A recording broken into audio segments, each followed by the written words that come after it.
In this video, I show you how to create a drawing with perfect proportions using a grid.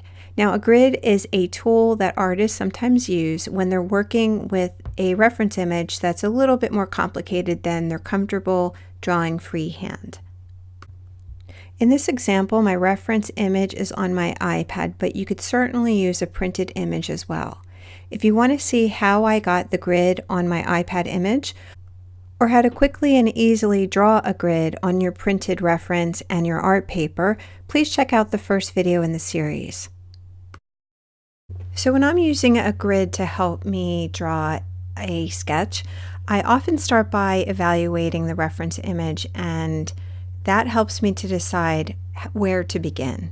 In this case, all the complicated details are focused on the figure itself, and so I decide to start with the figure rather than working my way across from top to bottom, left to right, in terms of block by block. I don't need to do that with the background because it's just straight bands of horizontal color. So in this example, I start in the square where I see the model's face, and I just start drawing the contours that I see.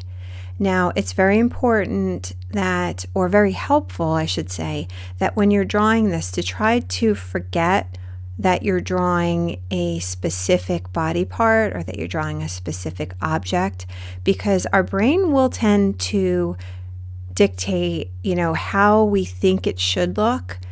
And if you can sort of let go of that and just use your eyes, just see what it actually does look like, it makes the process that much simpler. Now, when I chose that square to begin in, I started out by counting over and down to see exactly where the corresponding square would be on my drawing. And so it was 3 columns over, I believe, and 2 rows down. So that's important. You want to make sure you're starting in the right square. And from that point forward, my focus is on just one square at a time. So when I'm working in the square with his face, I'm looking at it and saying, how much of that square is taken up by the contour, the edge of the model's face? Where is it crossing over the top line that defines that square, and where is it crossing over the bottom line? When I'm looking at the hand that he's resting his face on, again, I'm looking at what shape does that make? It's sort of a diamond shape, and where does that shape cross over the line on the left side of that square?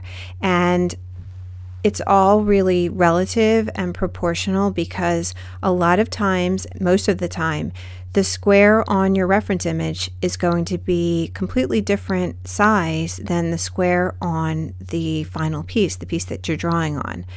So you have to see it in terms of half the square, a quarter of the square, an eighth of the square, halfway down, those types of concepts, not it's a ½ inch down or 2 inches down.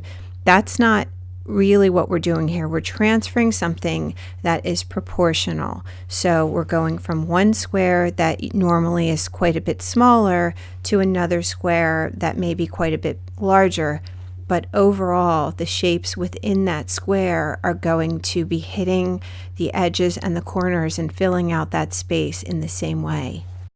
So you may notice that I am sometimes following a contour line from one square directly into the adjacent square to try to keep the lines smooth and continuous. And that's more of a personal preference. That's a technique that you're going to develop as you start to get more comfortable with this process.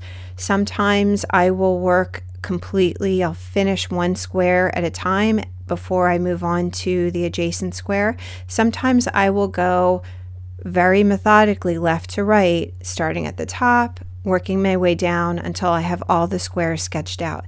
Again, it really depends on the reference image and how I feel that day, and what feels most comfortable to me in terms of dealing with that photo. There are so many advantages to working with a reference image that's on my iPad. Number one is I don't have to print it. So that's really nice. It's just a really quick process. I find my image, I take a screenshot, and I apply the grid, and then I'm ready to go. The other thing is, as you'll notice me shifting this thing around, I can focus in on one square at a time. If I want to expand this and have one square almost fill that screen so that I can get a really good look at the detail in there, I can do that. At this point, I'm going to speed the video up a bit, and I'd like to talk to you a little bit about how I ended up using the sketch and how I use grids in my work in general. The sketch you see me doing here, I ended up using as a tracing template. And that was just because I sort of changed my mind midstream and decided that I wanted to do an acrylic painting inside my art journal. And it was easy enough to transfer this because that is a method that a lot of times people will use right off the bat. They will create their grid and their drawing on a piece of paper that they're just planning to use to help transfer it onto the finished piece. A lot of times, if it's something like a canvas that you're working on, or something that's just a little bit trickier to work on, or if you just don't want to have to deal with erasing the grid lines later, that's how you can use this. So I just had a piece of a sheet of graphite or tracing paper that I used behind it, and once my drawing was complete, I just traced over the same lines onto my journal, and then I had a great base to start my painting. Most of the time, however, I will draw my grid lines and my sketch directly onto my finished piece, and normally that's watercolor paper for me because I like to work with watercolors. The decision of whether to use your sketch as a tracing template or as your final sketch is a little bit of a trade-off. I don't like having to do the same thing twice, so I don't like the idea of drawing this once and then having to trace all the lines a second time. I like using my sketch as my finished sketch in my painting. The one caveat, the one thing that makes it a little bit more time intensive, I guess I would say, is that you do want to go in and erase those grid lines if you're using a medium like watercolor, because as you probably know, watercolor is transparent or translucent. And if you don't completely erase the lines and you lay down the color washes, those lines will sometimes show through with the lighter colors and the lighter applications. So you want to get yourself a good eraser. I use these white plastic erasers. I think they're Statler brand. I find they do a really good job erasing the lines cleanly, and they come in like a pencil or like a pen form where you have a smaller tip and it's easy to get in and erase sort of the detailed areas. So as you can see at this point, I am starting to finalize my sketch. I'm darkening some of those lines that I was happy with. I'm erasing some lines. I'm adding some little details in there. And I think it was around at this point that I realized that I wasn't going to be applying my paint to this paper, that I was going to be using this as a transfer. So I start to add even more details to this that I normally wouldn't put on my original sketch. I start drawing the lines for the stairs. I start even indicating some of the colors, I believe, at the end here. So I'm using this again just as sort of a reference transfer drawing for my final piece. So here's a shot of the finished painting in my journal, and as you can see, I included the sketch along with it and some notes. This is something that I really like to do. I like to sort of track my progress. I like to jot down notes, things that I learned.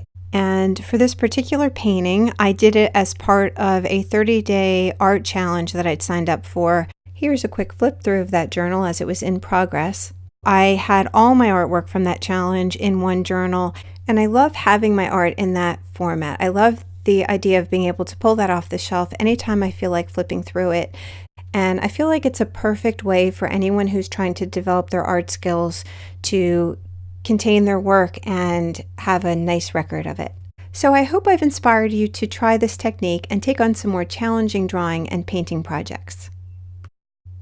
If you found this helpful, please give it a thumbs up, subscribe, and check out my website, bluecorey.com. Thanks for watching.